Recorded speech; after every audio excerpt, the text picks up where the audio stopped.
Здравствуйте, уважаемые телезрители канала. Все обо всем. Сегодняшний ролик я хочу посвятить одной очень, как бы сказать, щепетильной теме. Есть только время, пространства нет. В своих мыслях мы всегда видим только время. Мы встаем и с самого утра начинаем себя программировать разными энергетическими отрезками времени. Я очень часто себя спрашиваю, что я вижу на самом деле. Пространство или время все ж таки. И всегда останавливался на том, что вижу разные мелкие и крупные временные энергетические отрезки, сплоченные в день, месяц, год, десятилетие. Человечество живет и пользуется временем нашей планеты Земля, гравитацией для которой служит Солнце.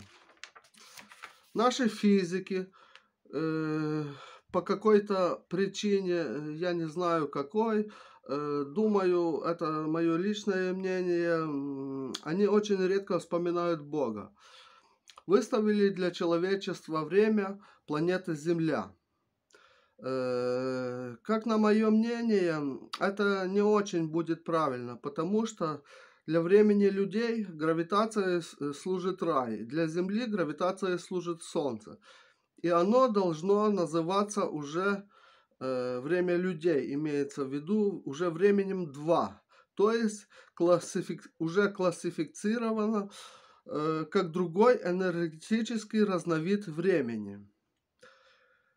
Как бы мы ни смотрели на время человека со стороны, мы всегда видим хаотичность какую-то, то есть непредсказуемость. На самом деле это простая материализация энергии времени, материализацию материи с помощью очень сложных матричных программ, которые создает наша душа при помощи своего высшего Я. Прошу здесь остановиться, кто не понял, еще раз прокрутить ролик назад и прослушать, потому что это важно. То, что время для человека имеет разную энергетическую классификацию, я понял из высказываний знаменитого философа Садхгуру. Как он красиво говорит: «Я сидел в Божьем блаженстве 3 часа, а на самом деле прошел целый день». Отсюда можно понять, что в разных видах энергии время течет по-разному. То есть напрямую зависит от вида энергии, в котором оно существует. Если есть бесконечность видов энергии, имеется в виду бесконечность вселенных, может даже если взять бесконечность вселенных, то и видов энергии будет уже даже не бесконечность, а бесконечность бесконечностей видов энергии. То значит и есть бесконечность бесконечностей видов времени, потому что в каждом виде энергии оно уже существует, протекает, скажем так, по-разному. Это и есть одно из измерений пятимерности. О пятимерности мы еще поговорим уже в другой теме. Если это все понять, то и саму пятимерность понять не так уж и сложно будет. То, что время существует в разных энергиях и никуда не исчезает, можно еще понять и потому, как работают экстрасенсы. Они силой своего высшего «я» попадают на разные временные энергетические облака и видят целые события. Я и сам иногда в своих видениях попадал на эти облака. Оно выглядит, будто ты попадаешь на какое-то замороженное время. И если начинаешь его размораживать, перед тобой предстают целые картины какие-то или целые события.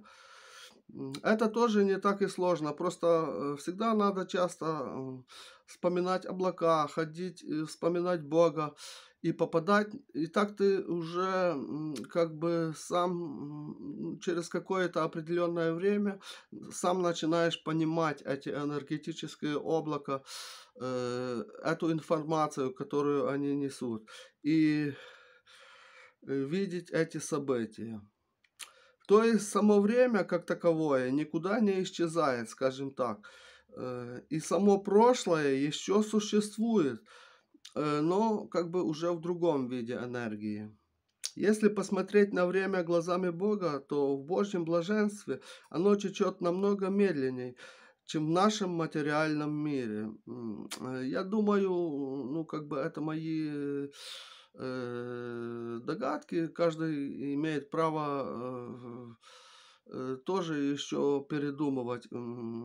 Если там для нас протекает 1000 лет, то для Бога в Божьем блаженстве оно проходит как один день. Очень, э, скажем, в своем виде энергии.